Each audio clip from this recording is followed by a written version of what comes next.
Okay, Bismillah ar-Rahman ar-Rahim. We're going to give this a shot here again, Sunday morning, seeing if this live thing works. So this is a particular question about whether or not zakat is due on mahr that is owed. And this question actually is, I think it's an interesting question because you'll see various positions expressed on this matter online on fatwa websites. You'll see different perspectives shared on YouTube about mahr owed. And it's often something that people are surprised about to even know that it's something to consider. So I thought what I'd do today is just take you through how Zakat View deals with mahr owed. I'm just going to see if I can take a look at this. Yeah, so Zakat View, still new to this live streaming thing, so bear with me.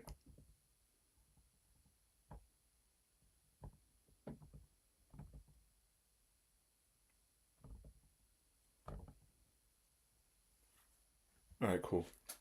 So Zakat View is a calculator built particularly specifically for Canadian Muslims to manage their zakat, to calculate their zakat as accurately as possible, and to be consistent in the positions that they're taking.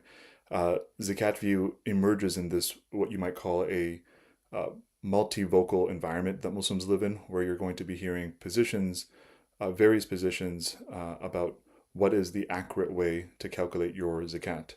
The question about mahr and women who have mahr that is owed to them because it's mu'ajjal or mu'akhar, it's mahr that's owed to them from their husband because they haven't been paid the entire amount, something that is very common in many cultures. It's an interesting question. It's one that scholars have dealt with differently across the schools, and you'll see modern fatwa councils deal with it differently. You'll see even some variance amongst national organizations across the pond, right? So, like, an organization that writes about and teaches about zakat in the UK will share one position, and an organization that is in Canada will say something else. And so I thought I'd just jump on a quick live here and show you, one, how Zakat View deals with this, and two, how it kind of reveals the different perspectives that Muslims are dealing with when it comes to calculating their zakat. So we're on zakatview.co, zakatview.co. This is the new calculator that we built and launched last week.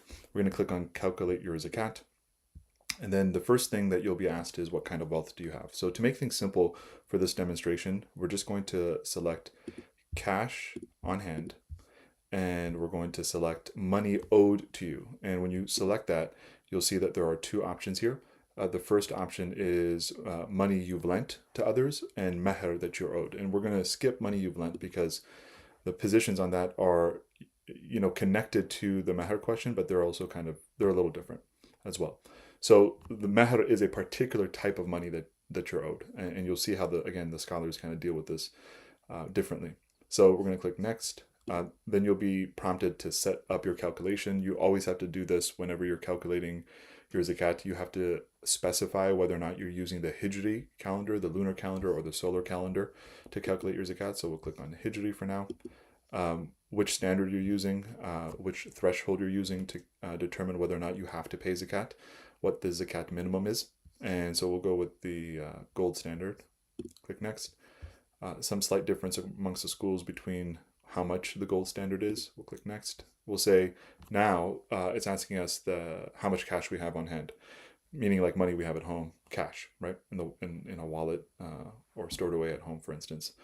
So we'll say that this sister who's filling this out says she has $10,000 in zakat, and then we'll move on. That's the only thing she has other than the mahr that she's owed. So the mahr that she's owed is money that she is due. And the scholars have taken different perspectives on this. And I think that it's important to kind of just appreciate the difference. There's some beauty, I think, in understanding the different legal traditions that we have and the ways that the schools thought through this question. So mahr is money owed. It's a receivable, if you will. And the question is whether or not receivables and debt, right, money that you are owed in general, is zakatable. And the schools of thought have differed on this. And if you click on this little link here. I will take you to the library. I don't know how this looks on. Yeah, you can't see it on Instagram, but in any case, if you click on this, you'll see that there are different perspectives that pop up, or rather, you'll see the whole article pop up from the library on how the schools differ and why the schools differ. And to make things really brief, the difference of opinion comes down to the nature of this money that is owed. The Hanafi perspective is that it's not zakatable because it's money that she never had. The woman never had this money and never lent it out. So it's not zakatable according to the Hanafis, but it is potentially zakatable according to the other schools, according to the majority of schools.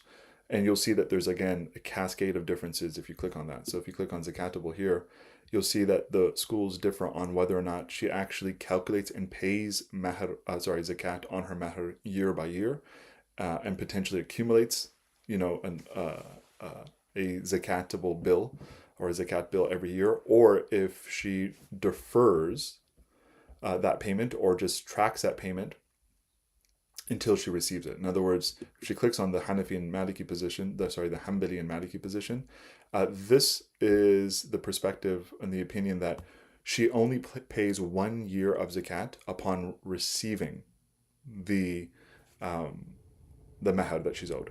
So if she's owed, let's say she's owed $10,000, she doesn't pay zakat until she receives the $10,000, and when she receives the $10,000, she pays 1 year's zakat.